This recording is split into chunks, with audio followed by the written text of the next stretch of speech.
Hey everyone, if Chrome keeps flashing or flickering on your screen and it's driving you crazy, don't worry, I'll walk you through a few simple fixes you can do right now to stop it.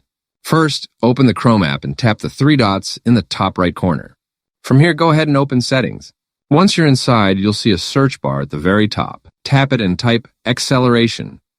Chrome will show a couple of results, but the one we want is use hardware acceleration when available.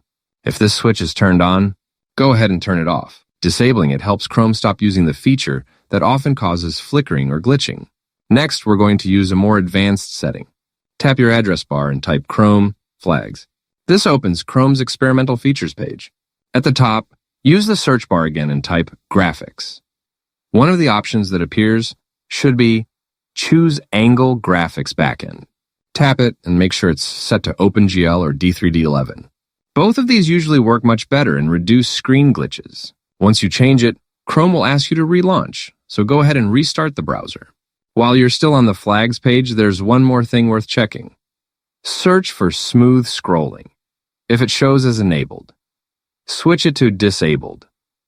Smooth scrolling can sometimes trigger visual flickers, especially on certain Android devices or older Chrome versions. After you've turned it off, restart Chrome one more time, and your screen should stop flashing or flickering completely. If this helped you out, feel free to like the video and subscribe for more simple fixes and mobile tech guides. If you still have questions, drop them below and I'll try to help.